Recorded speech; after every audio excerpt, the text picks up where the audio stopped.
আমার সেই রঙিন রঙিন প্রজাপতি দিনে, সেই মেয়েবেলায় কেউ একজন আমায় বলেছিল, আপনাকে ভীষণ ভালোবাসি। আমি তার জবাবে বলেছিলাম, কেন বলেন তো? সে বলেছিল, আপনার চোখ দুটো সুন্দর, আপনার কণ্ঠস্বর শুনতে ভালো লাগে, খুব মিষ্টি করে কথা বলেন আপনি।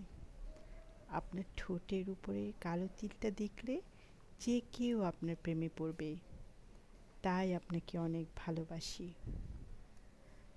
আমি তার কথায় বুঝেছিলাম এটা তার ভালোবাসা নয়, এটা তার ভালো লাগা। তাই তাকে আর ভালোবাসতে পারিনি তখন।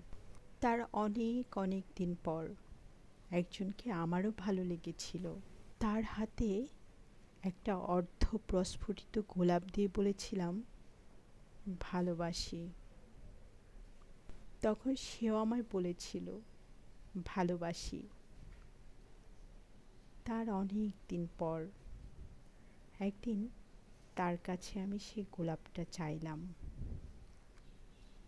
সে বলেছিল গোলাপটা শুকিয়ে গেছে, গন্ধহীন হয়ে গেছে, তাই ছুঁড়ে ফেলে দিয়েছি।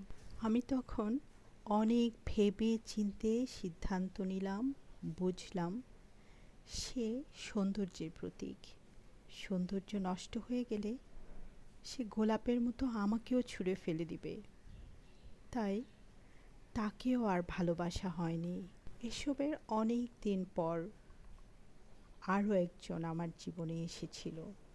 আমাদের দুজনের সম্পর্কের শুরুতে তার ছিল আমার প্রতি অসীম ভালোবাসা। কিন্তু কিছুদিন যেতে না যেতেই দেখলাম তার মধ্যে অবহেলার ছোঁয়া।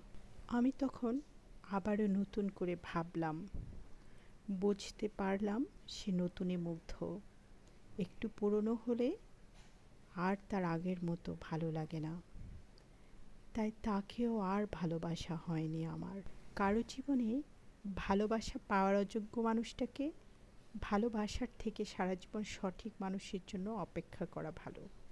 মনে রাখবেন যে আপনার জীবনে সঠিক মানুষ, আপনার ভালোবাসার যোগ্য, সে আপনার বাহ্যিক সৌন্দর্যকে নয়, আপনার ব্যক্তিত্বের প্রেমে পড়বে, যার কাছে আপনি আমৃত্যু পুরনো হবেন না। আমার ছোট ছোট আপু ভাইয়ারা যারা এখনও যোগ্য জীবনসঙ্গী খুঁজে পাননি, তারা এই সিস্টেমে নিজেদের জীবনসঙ্গী খুঁজে নিন। ভালো থাকবেন। ধন্যবাদ সবাইকে।